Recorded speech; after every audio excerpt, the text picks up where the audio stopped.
Hello friends, welcome to my YouTube channel. आप सबका स्वागत है मेरे इस यूट्यूब चैनल पर। आज की इस वीडियो में हम जूनियर जुडिशियल असिस्टेंट TSSP के लिए साइंस के कुछ क्वेश्चंस करने वाले हैं। ये क्वेश्चंस मैंने एक वन लाइनर फॉर्म में तैयार किए हैं, जिससे क्या आप कम टाइम में ज़्यादा कंटेंट आप पढ़ पाओ। तो चलिए स्टार्ट करते हैं। फर्स्ट क्वेश्चन है कि कौन सा मेटल होता है जो मोस्ट मेलिएबल होता है। इसका आंसर होता है गोल्ड एंड सिल्वर। ऐसे ही सेकंड क्वेश्चन है, बताओ कौन सा मेटल होता है जो मोस्ट डक्टाइल होता है। इसका आंसर होता है गोल्ड। नेक्स्ट क्वेश्चन कि गुड कंडक्टर ऑफ हीट कौन से होते हैं, जिसका आंसर रहेगा सिल्वर एंड कॉपर। और ऐसे ही पुअर कंडक्टर ऑफ हीट है लेड एंड मर्करी। अब चलते हैं हम क्वेश्चन नंबर 5 पे, जहां है क्वेश्चन है कि बताना है हमें non metal which is liquid. कौन सा नॉन मेटल होता है जो लिक्विड फॉर्म में होता है। आंसर है ब्रोमीन। और ऐसे ही क्वेश्चन आ सकता है कि कौन सा मेटल होता है जो लिक्विड फॉर्म में होता है, जिसका आंसर रहेगा मरकरी। नेक्स्ट है कि कौन सा मेटल होता है जिसका लोएस्ट मेल्टिंग पॉइंट है। इसका आंसर है गैलियम एंड सीजियम। नेक्स्ट है कौन सा नॉन मेटल है जो लस्ट्रस होता है। इसका आंसर रहेगा आयोडीन। नेक्स्ट है कि कुछ प्रॉपर्टीज बतानी है हमें, जैसे फर्स्ट कि डायमंड है वो सबसे हार्डेस्ट होता है, और ऐसी ग्रेफाइट है इट कैन कंडक्ट इलेक्ट्रिसिटी। तो आपसे पूछ सकते हैं।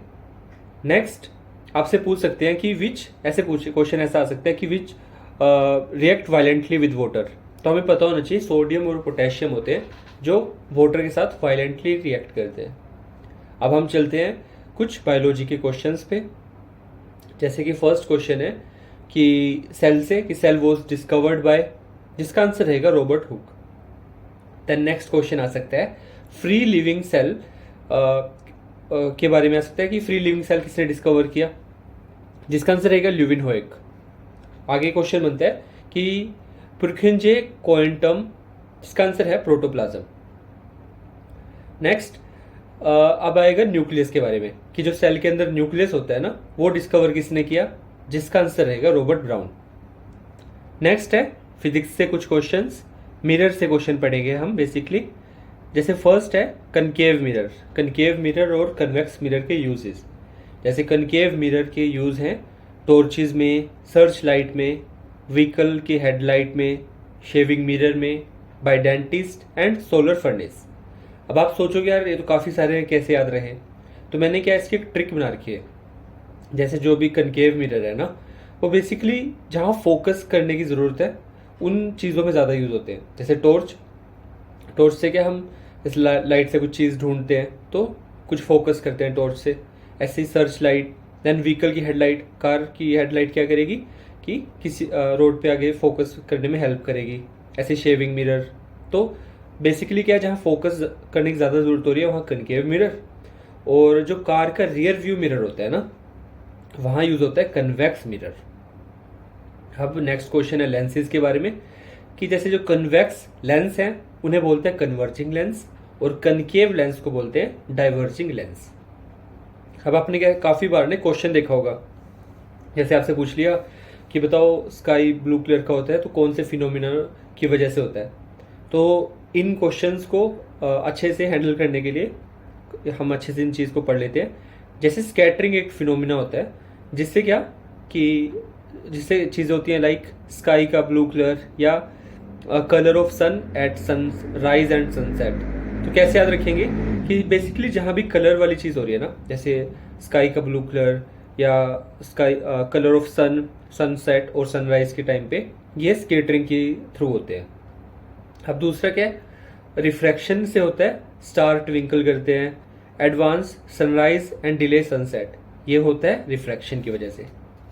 अब चलते हैं हम नेक्स्ट टॉपिक पे अपने, जहाँ है हम मिरर के बारे में पढ़ेंगे।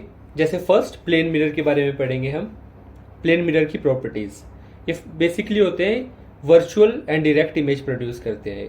उसके बाद क्या, जो इमेज ये प्रोड्यूस करते हैं ना, उसकी सेम साइज होता है जितना सामने ऑब्जेक्ट का होता है। कि जैसे अगर मैं प्लेन मिरर में अपनी इमेज देखूं तो जो मेरी इमेज बनेगी ना, वो सेम मेरे जितनी साइज की होगी। तो ये प्लेन मिरर की प्रॉपर्टी होती है। उसके बाद दूसरा आता है कन्वेक्स मिरर। कन्वेक्स मिरर भी virtual and direct image produce करता है। देन अब हम बात करते हैं मायोपिया और हाइपरमेट्रोपिया के बारे में। मायोपिया में डेफिनेशन बोली जाती है कि cannot see distinct object distinctly, मतलब कि दूर के जो ऑब्जेक्ट होते हैं वो क्लियरली इतनी साफ नहीं दिख पाते। जैसे बोलते हैं ना दूर की नज़र थोड़ी कमज़ोर है, तो वो क्यों होता है? मायोपिया की वजह से।